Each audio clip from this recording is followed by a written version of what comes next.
PTI के एहतजाज के दौरान गिरफ्तार सलमान अकरम राजा को भी शख्सी जमानत पर रिहा कर दिया गया। इससे पहले रुकने कौमी असम्बली सरदार लतीफ खोसा को शख्सी जमानत पर रिहा किया गया था। Supreme court bar, Islamabad high court bar और इस्लामाबाद बार की जानिब से लतीफ खोसा, सलमान अकरम राजा और मुमताज मुस्तफ़ा की गिरफ्तारी की मजम्मत। लाहौर मॉल रोड पर एहतजाज करने वाले पीटीआई के गिरफ्तार 38 कारकुनों और रहनुमाओं के खिलाफ थाना अनारकली में मुकदमा दर्ज।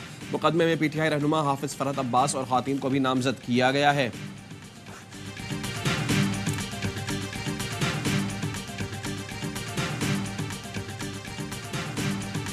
6 घंटे वहां बिठाए रखा। मैं ये नहीं कहूंगा कि मेरे साथ कोई बदतमीजी की है, वो खुद भी अपनी मजबूरी का इजहार कर रहे थे। बहुत माजरत खां उनका अंदाज था कि जी हुक्म है। भाई हुक्म किसका है ये तो बताने से वो कासिर थे। मुझे 6 घंटे तक बिठाए रखा। मैंने पूछा किसके हुक्म पर गिरफ्तार किया गया तो बताने से कासिर थे। पंजाब, खैबर पख्तूनख्वा, सिंध, बलूचिस्तान में अलग अलग कानून हैं। मेरे खिलाफ मज़रका खेज FIR काटी गई। मैंने कोई सड़क ब्लॉक की ना तोड़फोड़ की। मुझे हब्से बेजा में रखा गया। अगवा का पर्चा दर्ज कराऊंगा। पीटीआई रहनुमा लतीफ खोसा कहते हैं जब तक हमारी बात नहीं सुनी जाएगी कौमी असम्बली का सेशन शुरू नहीं होने देंगे।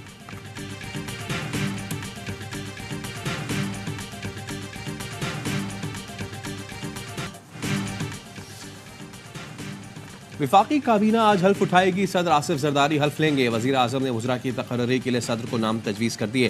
शहबाज शरीफ ने लिखा आजम नज़ीर तारड़, चौधरी सालिक, अब्दुल अलीम खान, जाम कमाल, अमीर मकाम अवैस लगारी का बतौर विफाकी वजीर तकर्रुर किया जाए।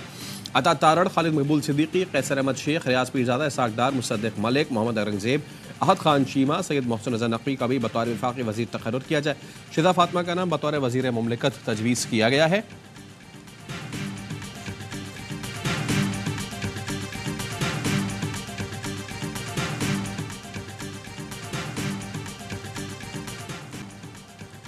सदर मुमलिकत आसिफ अली जरदारी को ऐवान सदर में गार्ड ऑफ ऑनर पेश किया गया। आसिफ अली जरदारी ने गुज़श्ता रोज सदर के ओहदे का हलफ उठाया था। सदर आसिफ अली जरदारी का अपनी साहबजादी आसफा भुट्टो को फर्स्ट लेडी का दर्जा देने का फैसला। आसफा भुट्टो जरदारी को खातून अव्वल का प्रोटोकॉल दिया जाएगा।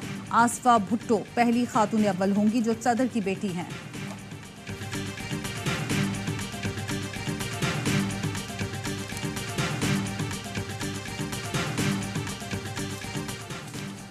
सऊदी फरमानवा शाह सलमान बिन अब्दुल अजीज और वलीअहद शहजादा मोहम्मद बिन सलमान की आसिफ जरदारी को सदर मुंतखब होने पर मुबारकबाद।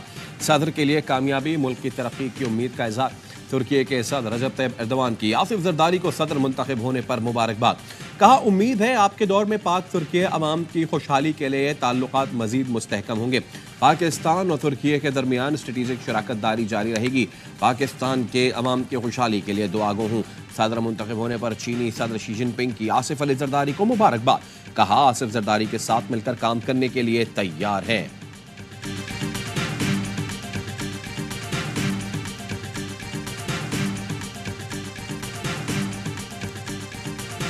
ये अगर लोगों के इल्ज़ामात हैं तो कि मैंने हल्फ नहीं लिया था, है ना, उस वजह से जो कुछ हो सकता है वो कहें। और आर्टिकल 6 के तहत अगर मुकदमा चलाना है तो वेलकम चलाएं। इमरान खान साहब के साथ जो मुकदमात हैं तकरीबन 200 के करीब हैं, जितने भी हैं, जो 3 बड़े मुकदमात हैं जिनके ऊपर फैसले भी आए हैं। अच्छी अदालत के अंदर ट्रायल हो तो बड़ी जल्दी वो बरी भी हो जाएंगे और रहा हो जाएंगे।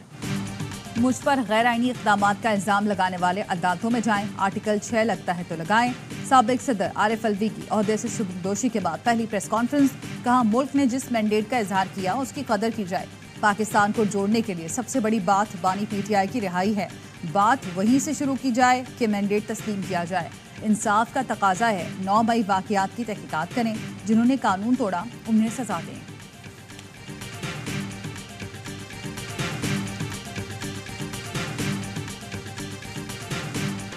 उन सबकी भी वजीर आला हूँ जिन्होंने मुझे वोट दिया और मैं उन सब की भी वजीर आला हूँ जिन्होंने मुझे वोट नहीं दिया। मैं ऑपोजिशन को ये मैसेज देना चाहती हूँ, मेरे दफ्तर के दरवाजे, दिल के दरवाजे, मेरे चेंबर के दरवाजे हर वक्त 24/7 उनके लिए भी उसी तरह खुले जिस तरह मेरी जमात के कार। वजीर आला ने जो कहा पंजाब में उसका उलट हो रहा है। मरियम नवाज ने मुंतखब होने के बाद पंजाब असम्बली में कहा था कि उनकी भी वजीर आला हूं जिन्होंने मुझे वोट नहीं दिया। पंजाब भर में PTI की कॉल पर एहतजाज में शरीक लोगों पर पंजाब पुलिस ने तशद्दुद किया।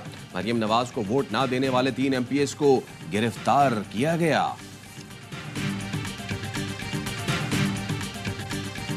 मरियम नवाज साहिबा जो एक ख़ास एजेंडे के तहत तहरीक इंसाफ की आवाज़ को कुचलें, उनको रोकें। इस वक्त सैकड़ों कारकुन हमारे MPAs, मुतअद्दिद MNAs समेत थानों के अंदर गैर कानूनी तौर पर हब्स से बेजा में हैं। मरियम नवाज PTI को कुचलने के एजेंडे पर आई हैं। इस वक्त सैकड़ों कारकुन गैर कानूनी तौर पर हब्स से बेजा में हैं। आमिर डोगर की सवाल ये है गुफ्तगू, कहा इस माहौल में क्या मुफाहमत हो सकती है? सदर और वजीर आजम बना लिया, अब भी आपकी अना की तस्कीन नहीं हुई। 11 माह से पार्टी की खवातीन जेलों में हैं, हक मिलने तक पुरअमन एहतजाज जारी रखेंगे।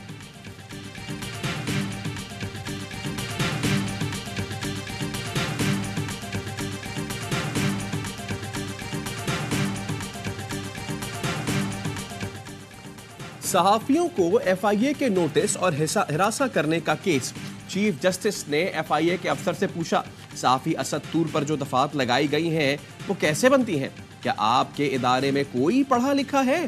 कोई नहीं है तो उर्दू में तर्जुमा करा लें। क्या हमने सहाफियों के खिलाफ आपको शिकायत की थी या जिसका नाम लेकर आपने सहाफियों को नोटिस भेज दिए? आप हमारा कंधा इस्तेमाल करके काम अपना निकाल रहे हैं। चीफ जस्टिस का मतिउल्लाह जान अगवा और इब्सार आलम के केसेस में गैर तसल्ली बख्श कारकर्दगी पर इजहार बरहमी। अटॉर्नी जनरल को मुखातिब करके कहा, अटॉर्नी जनरल साहब ये किस किस्म के IG हैं? इन्हें तो हटा दिया जाना चाहिए। IG इस्लामाबाद से पूछा, क्राइम रिकॉर्ड मौजूद है? 4 साल हो गए और आपको कितना वक्त चाहिए? क्या आपको 4 सदियां चाहिए? पाकिस्तान में रमजान मुबारक का चांद देखने के लिए मरकजी रोयत हिलाल कमेटी का इजलास आज पेशावर में होगा। सऊदी अरब, UAE और कतर में आज पहला रोज़ा। बरतानिया, अमरीका और कनाडा में भी पहला रोज़ा है। दुनिया के मशरकी खित्ते के ममालिक में रमजान का चांद नजर नहीं आया। ऑस्ट्रेलिया, इंडोनेशिया, मलेशिया में कल रोज़ा होगा।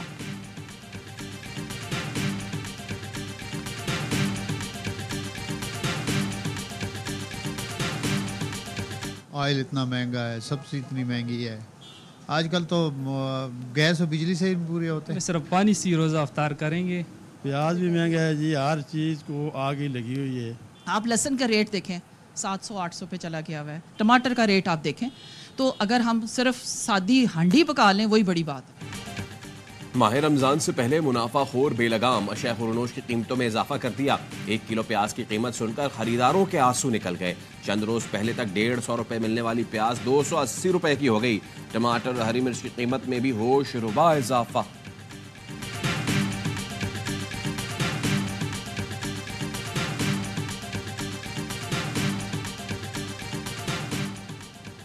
चाकरी में बरसाती रेले में फंसने वाले ड्राइवर को मकामी नौजवानों ने बचा लिया। बहादुर नौजवानों ने अपनी मदद आप के तहत रस्सी को गाड़ी से बांधा और खींचकर रेले से निकाला। ड्राइवर और गाड़ी को बगैर किसी नुकसान के रेस्क्यू किया गया।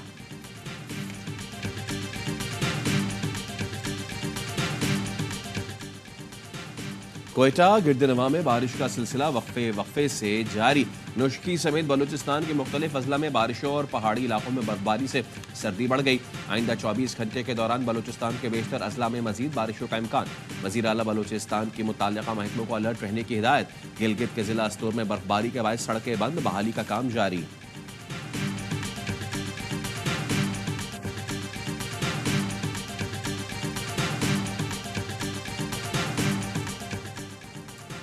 PSL लाइन में आज कराची किंग्स और पेशावर ज़ल्मी मद्दे मुकाबले आएंगे। नेशनल स्टेडियम कराची में लाइव एक्शन रात 9 बजे होगा। पहले मैच में कराची किंग्स ने पेशावर ज़ल्मी को 7 विकेट से शिकस्त दी थी। इवेंट के तमाम मैचेस देखिए ए स्पोर्ट्स पर बराह रास्त।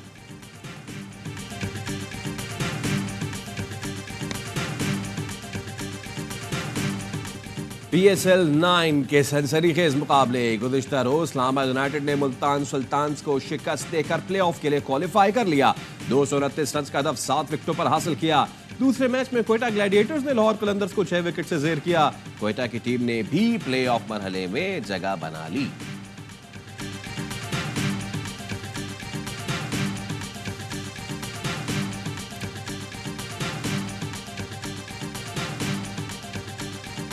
और तो खैर पहले ही बाहर हो गई थी, लेकिन आज के दिन तक कराची कोयटा ने भी कहा नहीं, कराची नहीं, तुझी नहीं। 2 बड़े शहर PSL से बाहर हो गए। जी जी जी जी होना नहीं चाहिए था। हाँ, दूसरों ने ज्यादा अच्छा परफॉर्म किया। PSL का सबसे बड़ा शो हर लम्हा पुरजोर। स्टार क्रिकेटर बासित अली ने कहा, लाहौर और कराची बाहर हो गए, ऐसा नहीं होना चाहिए था। दूसरे शहरों ने इनसे अच्छी क्रिकेट खेली। कामरान अकमल ने कहा, लाहौर तो पहले ही बाहर हो गया था, कोयटा की जीत ने कराची की उम्मीद खत्म कर दी। मेहमान बने नुमाइंदा खसूसी खेल शाहिद हाशमी, मुस्तफ़ा चौधरी और आदि ने अपने चुटकुलों से मुस्कुराहटें बिखेरी।